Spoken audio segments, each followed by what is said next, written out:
Louise. I could never understand why Louise bothered with me.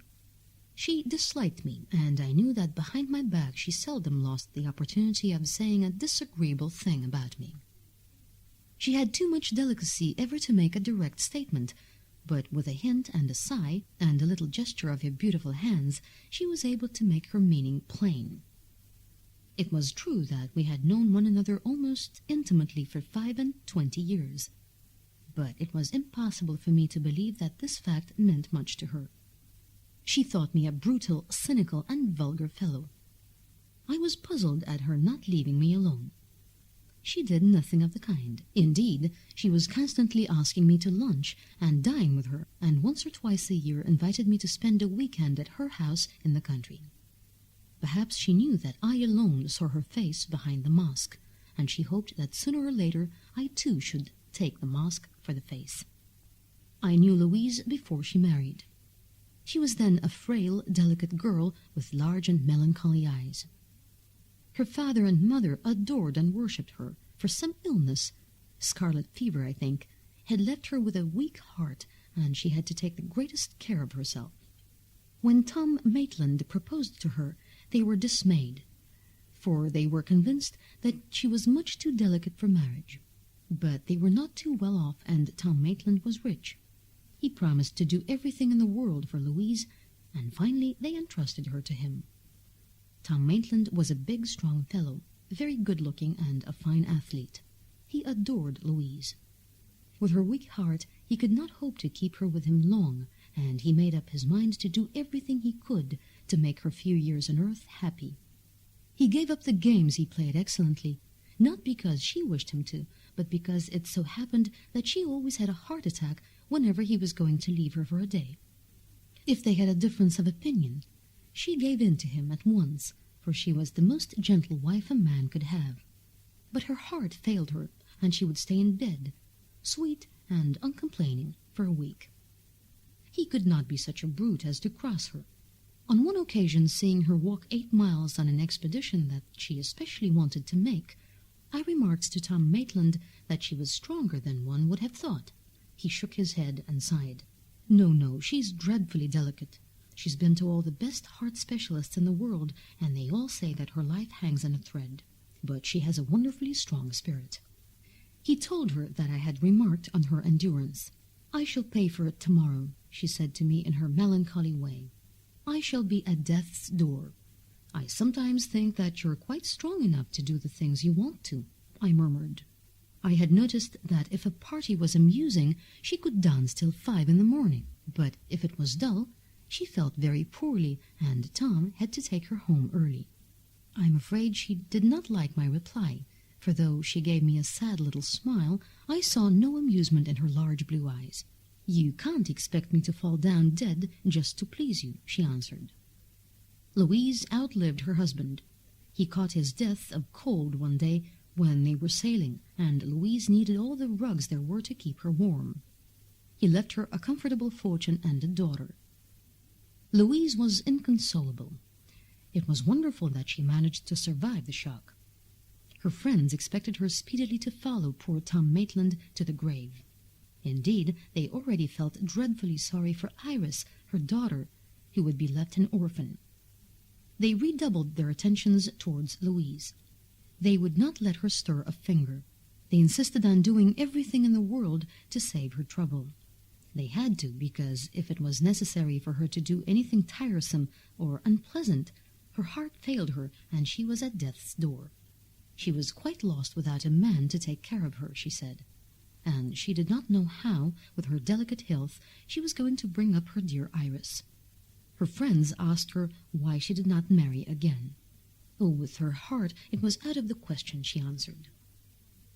A year after Tom's death, however, she allowed George Hobhouse to lead her to the altar. He was a fine fellow, and he was not at all badly off. I never saw anyone so grateful as he for the privilege of being allowed to take care of this frail little thing. "I shan't live to trouble you long," she said. He was a soldier and an ambitious one, but he threw up his career. Louise's health forced her to spend the winter at Monte Carlo and the summer at Deauville. He prepared to make his wife's last few years as happy as he could. "It can't be very long now," she said. "I'll try not to be troublesome." For the next 2 or 3 years, Louise managed, in spite of her weak heart, to go beautifully dressed to all the most lively parties, to gamble very heavily, to dance, and even to flirt with tall, slim young men.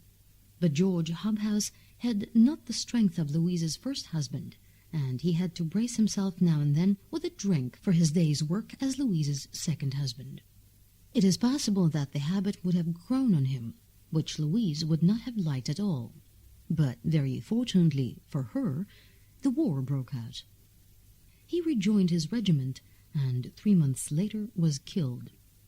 It was a great shock to Louise. She felt, however, that in such a crisis she must not give way to a private grief. And if she had a heart attack, nobody heard of it. In order to distract her mind, she turned her villa at Monte Carlo into a hospital for convalescent officers. Her friends told her that she would never survive the strain. "Of course it will kill me," she said. "I know that. But what does it matter? I must do my bit." It didn't kill her. She had the time of her life. There was no convalescent home in France that was more popular. I met her by chance in Paris. She was lunching at a restaurant with a tall and very handsome young Frenchman. She explained that she was there on business connected with the hospital. She told me that the officers were very charming to her. They knew how delicate she was, and they wouldn't let her do a single thing. They took care of her, well, as though they were all her husbands. She sighed. "Poor George, who would ever have thought that I, with my heart, should survive him?" "And poor Tom," I said. I don't know why she didn't like my saying that. She gave me her melancholy smile, and her beautiful eyes filled with tears. "You always speak as though you grudged me the few years that I can expect to live. By the way, your heart's much better, isn't it?" "It'll never be better. I saw a specialist this morning, and he said I must be prepared for the worst." "Oh, well, you've been prepared for that for nearly 20 years now, haven't you?" When the war came to an end, Louise settled in London. She was now a woman of over 40, thin and frail still, with large eyes and pale cheeks, but she did not look a day more than 25. Iris, who had been at school and was now grown up, came to live with her. "She'll take care of me," said Louise. "Of course, it'll be hard on her to live with such a great invalid as I am, but it can only be for such a little while. I'm sure she won't mind." Iris was a nice girl. She had been brought up with the knowledge that her mother's health was very weak. As a child, she had never been allowed to make a noise. She had always realized that her mother must on no account be upset, and though Louise told her now that she would not hear of her sacrificing herself for a tiresome old woman, the girl simply would not listen. With a sigh, her mother let her do a great deal. "It pleases the child to think she's making herself useful," she said. "Don't you think she ought to go out more?" I asked. "That's what I'm always telling her. I can't get her to enjoy herself. Heaven knows I never want anyone to give up their pleasures on my account." And Iris, when I talked to her about it, said, "Poor dear mother, she wants me to go and stay with friends and go to parties, but the moment I start off anywhere, she has one of her heart attacks, so I much prefer to stay at home." But presently she fell in love. A young friend of mine, a very good lad, asked her to marry him, and she consented. I liked the child, and was glad that she would be given at last the chance to lead a life of her own. But one day the young man came to me in great distress, and told me that the marriage was postponed for an indefinite time. Iris felt that she could not desert her mother. Of course, it was really no business of mine, but I made the opportunity to go and see Louise. She was always glad to receive her friends at tea-time. "Well, I hear that Iris isn't going to be married," I said after a while. "I don't know about that. She's not going to be married as soon as I wished. I've begged her on my bended knees not to consider me, but she absolutely refuses to leave me." Don't you think it's rather hard on her? Dreadfully. Of course, it can only be for a few months, but I hate the thought of anyone sacrificing themselves for me. My dear Louise, you've buried 2 husbands. I can't see why you shouldn't bury at least 2 more. Oh, I know what you've always thought of me. You've never believed that I had anything the matter with me, have you? I looked at her full and square. Never. I think you've carried out a bluff for 25 years. I think you're the most selfish and monstrous woman I have ever known. You ruined the lives of those 2 unhappy men you married, and now you're going to ruin the life of your daughter. I should not have been surprised if Louise had had a heart attack then. I fully expected her to fly into a passion. She only gave me a gentle smile. My poor friend, one of these days you'll be so dreadfully sorry you said this to me. Have you quite decided that Iris shall not marry this boy? I've begged her to marry him. I know it'll kill me, but I don't mind. Nobody cares for me. I am just a burden to everybody. Did you tell her it would kill you? She made me. Nobody can make you do anything that you yourself don't want to do. She can marry her young man tomorrow if she likes. If it kills me, it kills me. Well, let's risk it, shall we? Haven't you got any pity for me? One can't pity anyone who amuses one as much as you amuse me, I answered. A spot of color appeared on Louise's pale cheeks, and though she smiled, her eyes were hard and angry. Iris shall marry in a month's time, she said, and if anything happens to me, I hope you and she will be able to forgive yourselves. Louise was as good as her word. A date was fixed, a rich trousseau was ordered, and invitations were sent. Iris and the lad were very happy.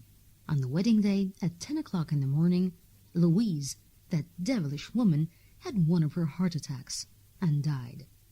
She died, gently forgiving Iris for having killed her.